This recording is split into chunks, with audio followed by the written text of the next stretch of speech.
Sveicināti! Domāju, esat pamanījuši, ka tad, kad mēs taisām projektus, kuros ir daudz attēlu, mums pieaug faila izmērs. Piemēram, šis darbiņš ar artboardiem mums aizņem 25 megabaiti, un tas jau ir pēc šī faila samazināšanas. Sākotnēji viņš bija 50.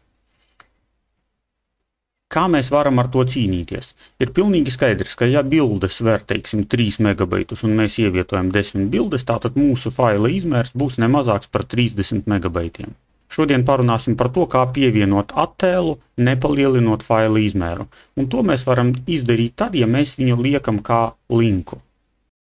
Pamēģināsim pievienot divus attēlus no mapītes Add Image, un viens no tiem būs ilustrātora formāts, un otrs būs parasta bilde. Ejam uz ilustrātoru. Pieņemsim, ka mēs gribam ielikt mūsu bildītes lūk šeit. Tā kā bildes divas es uzreiz nokopēšu artboardu, Shift 0 un nokopēju ar Alt taustiņu pa labi. Tagad ejam uz File un spiežam Place. Kas mums ir svarīgi? Tad, kad mēs atrodam savu bildīti, tas ir parasta bilde, pārbaudām, lai šeit būtu ķeksītis uz link, jo šajā gadījumā šīs bildes saturs netiek pārnests uz šo failu. Un spiežam Place. Mums parādās maza bildīte, kuru mēs varam iezīmēt lūk šeit, atlaižot peles kreiso taustiņu, mums parādās bilde te. Šis te pārsvītrotais ar divām līnijām laukums norāda uz to, ka tas ir links. Ko mums dod links? Ja mēs, piemēram, šo bildīti atvērsim, piemēram, Photoshopā, un veiksim tajā kaut kādas izmaiņas, piemēram, kaut kādu filtru pielietosim. Piemēram, pamēģināsim kristalais izmantot.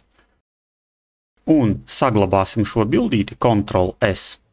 Saglabājam, un tagad paskatāmies uz mūsu darbiņu ilustrātorā. Mums uzreiz ilustrators saka, ka daži faili, kuri saistīti ar šo failu ar linku, tika modificēti, vai mēs gribam updateot tos. Mēs sakām yes, un mums parādās mūsu izmaiņas te. Tas ir par parastu bildi. Tagad pamēģināsim to pašu izdarīt ar ilustrātora failu. Atkal spiežam Place, un šoreiz spiežam Adobe Illustrator Mountains. Un lūk, parādās atkal mūsu bildīte, kuru mēs šoreiz jau parādām šajā vietiņā. Un arī šitais fails, kas ir ilustrātora formātā, mums te tiek parādīts kā bildīte. Lūk, mēs viņu varam pārvietot, lai kādu mēs instrumentu ņemtu, tā ir visparastākā bilde.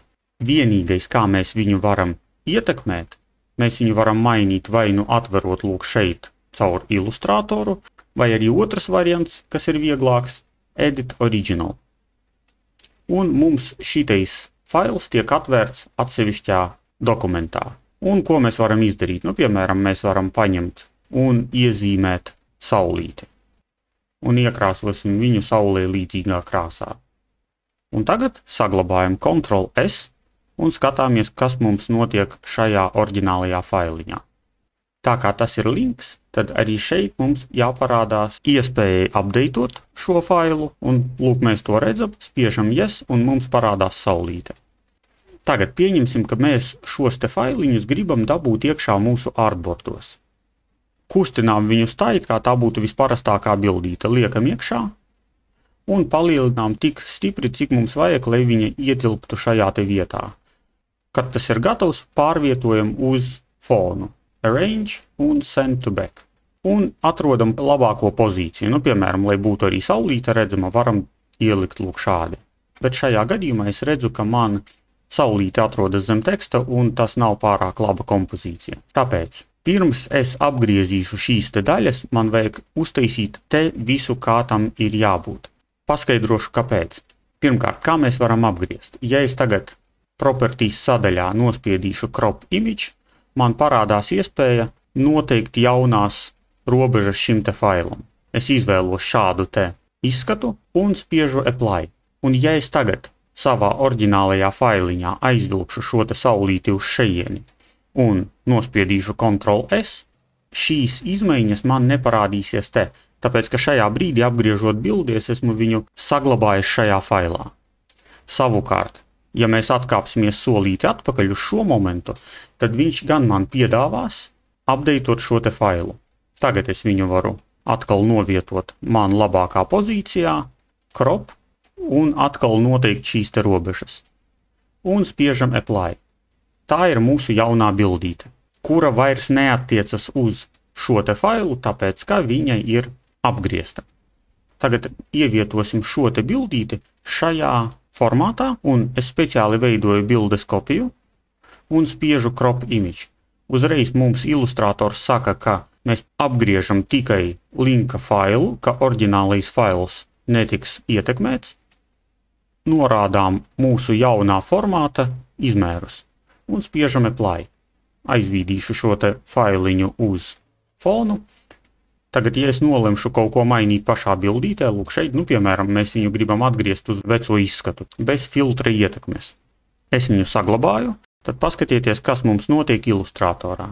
Tiek mainīta tikai tā bildīte, kura ir sākotnēja. Šī bildīte paliek tāda, kā bija, tāpēc, ka viņa tiek apgriezta un ievietota iekšā. Tagad uzdevums jums. Linkā zem šī video ir šie te divi rāmīši tikai bez bildītēm. Paši rāmīši ir paņemti no oficiālā ilustratora saita mācību video. Izmantojiet viņus un ielieciet viņos iekšā divas savas senāk izveidotās bildītes kā linkus. Ja tam pacentieties, lai viena no tām bildēm sākotnēji būtu ilustratora fails un otra JPG bildīte. Paldies par uzmanību, veiksmi jums darbā!